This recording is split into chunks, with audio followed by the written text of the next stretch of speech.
Hello everyone, welcome to the another book summary video. Today in this video we will see the summary of the most famous book High Performance Habits written by Brendon Burchard. I have tried to summarize all the 6 habits given in this book, so let's start. Introduction. Do you want to know that how high level managers and how CEOs maintain their high performance? There is difference between achievers and high performers. Achievers do enough hard work to achieve success. They need to accept many challenges and they keep doing it. But there also comes one point when the achievers loses momentum. Their career stops at a point. All their enthusiasm starts diminishing. It seems the problem is that they achieve the success, but they cannot sustain it because they don't have any principle which can guide them to higher goals. But high performers handle all these things and they can do everything what achievers can do and even more than them. Not only this, high performers maintain their excellent performance and that too without compromising with their happiness and well-being. So, what if you also want to become a high performer? How will you handle the demands and perks of long term success? Yes, its secret is to learn high performance habits. Brendon Burchard has been coaching high performance for many years. He has studied them closely in this field. He has also done intensive research and many interviews. Brendon observed that there are 6 main habits that define high performers, and that is what he wanted to share with his readers through this book. You too will learn these high performance habits and practice best to achieve them no matter from what background you come from. In this moment, you are fully entitled to become extraordinary. Habit 1. Seek clarity. Clarity means knowing who are you and what are your goals. You will find these questions very basic, but they make a great impact in your life. Being clear about yourself means that you are aware of your strengths and weaknesses, and when you are clear about yourself, then you know very well what is valuable to you. Knowing yourself well enhances self esteem. In your journey to become a high performer, you have to start with self awareness. Keep clarity in your identity, your values, your good traits and bad traits, as these are the keys to a positive outlook in life. Now, the next thing that you have to do is to identify your goals. These should be clear in your mind. The most important thing is that your goals should be challenging because challenging goals will bring more energy, enjoyment, and satisfaction to your work. How many times has it happened to you that when you are frustrated at work and you feel disconnected? Or have you reminded yourself of who I am and what my goals are? What you can do about it is envision the future for. What is future for? These are your visions for your future self, social interaction, service and skills. So first, let's talk about your future self. If someone asks you, where would you like to see yourself 10 years from now? Do you have any immediate answer for this question? But high performers can answer this question easily and confidently because they clearly know what they want to be. They have a well thought out idea for their future self and they are also working for it. The next thing in the future for is social interaction. High performers have high social intelligence and situational awareness, which means that while interacting with the others, they are clearly aware of their position and also how to deal with the other person. Just remember your last phone call. Do you think you spoke to the person in the right tone? Now remember your last conflict with someone. Did you think about your values that time? During the conversation, did you try to become a good listener? There is a clear intention in whatever high performers do. They want to give positive emotions and always want to be a good example for others. Before any communication, they decide that in what tone they will speak with others and they also try to know how to help others. The next lines are about future skills. High performers have a clear vision of which skills they have to develop. These people take their hobbies seriously. When they think of learning a skill, they train themselves in it and become the master of that skill. High performers are not scattershot learners. They never do that. They go out to learn one skill and leave it and run after the other skill. They achieve excellence in whatever they learn. High performers make well plans for whatever skill they want to learn. They will never become an average learner because they have to become a specialist. Service is the last in the future for.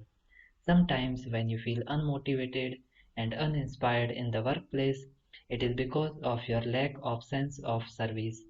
Sometimes you get so busy in your daily tasks that you don't even remember what you are doing and why you are doing it. As if you are a manager and you work far away from the customers, then you should occasionally meet the people whom you are serving. You listen to them and try to know how you can give them better service.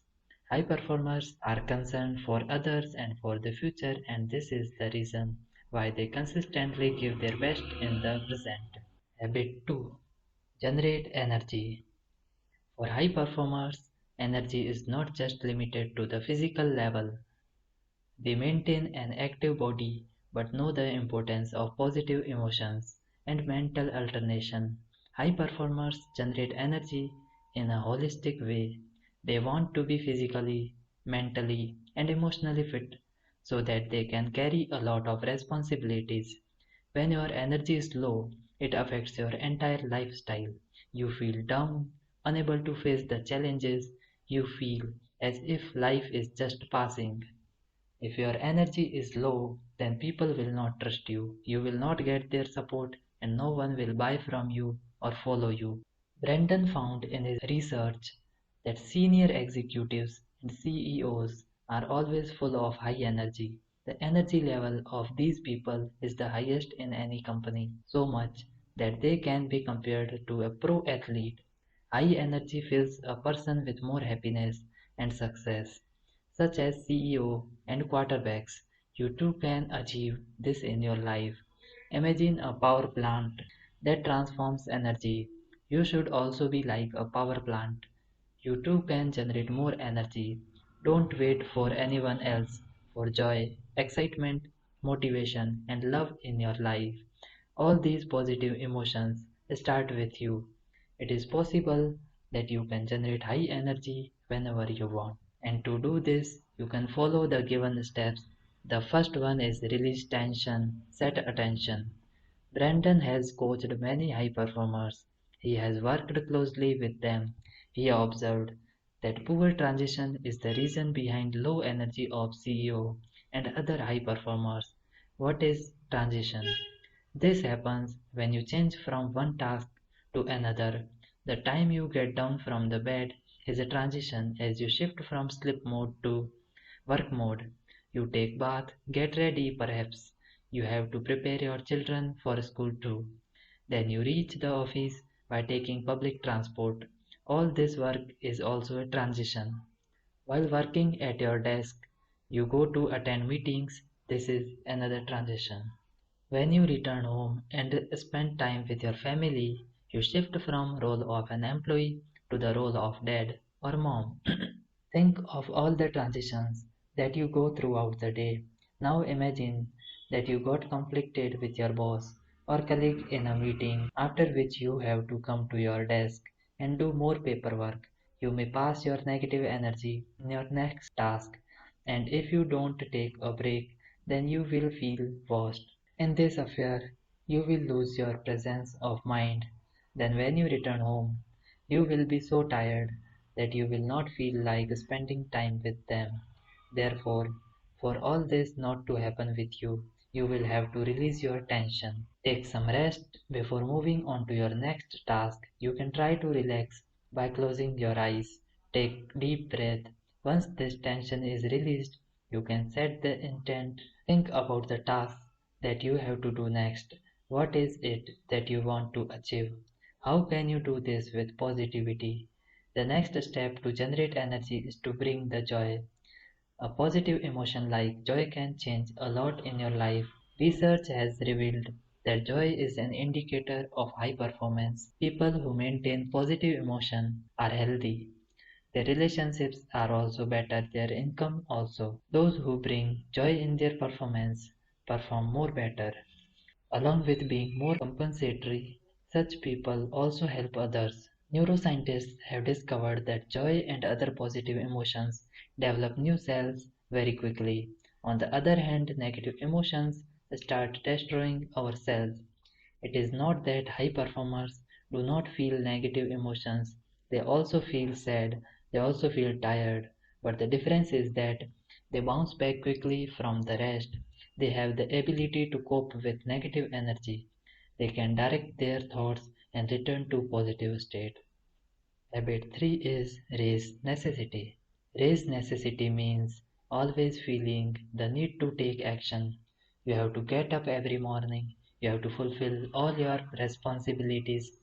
You have to perform at your best. When you raise necessity, you do not wish for the best or for things to be better. You just have to act. You feel the need to do something. Necessity forces you to move forward. If you do not do this, then you will feel yourself down. You will feel that you are not walking according to your standard, you are not able to perform your duties. So that's why necessity is a strong motivation. It creates an emergency inside you. Brendon often asks this question to high performers: why do you work so hard? How do you stay so focused and committed? Brendon always gets the same answer on this. High performers tell them that this is a part of their personality because they can't even think of anything other than this. They feel as if they were made for this very thing. There is necessity in their actions and they have to act immediately because people are expecting from them. They don't want to miss any opportunities as they don't want to be regret later for things they missed. So what are the practices that you can follow to raise necessity? The first practice is know who needs your A game. High performers always ask themselves, are they doing their best task? If you are in your A game, no matter how basic the task is, you will give your A. Brendon teaches this technique to his clients. This is called desk trigger. Whenever you sit at your desk to work, ask yourself a question: who needs me the most in my A game? Right now, this is a simple technique, but it will keep reminding you to perform the better because people have expectations from you. The second practice that you can apply is to declare with confidence the meaning of affirm the why. Why refers to the goals and purpose behind your action. There is always there is always a clear purpose behind every work of high performers, which they also proudly declare. If you know someone who is quite athletic, notice how happy they are to discuss their workout routine. They enjoy a lot in what they do, and that's why they always affirm it. Although high performers are always confident about their goals, they do not declare that they are right as they are also open to low new approaches which can improve their performance. The third practice to raise necessity is to level up your squad. This is one of the most important advice that Brendon Burchard gives to his clients. For high performance, you have to live among positive and successful people because they will become your squad. So spend time with them, communicate with them so that you can pick high performance. Stay away from people who give you negative emotions. You can level up your squad by meeting such new and interesting people who have more expertise than you.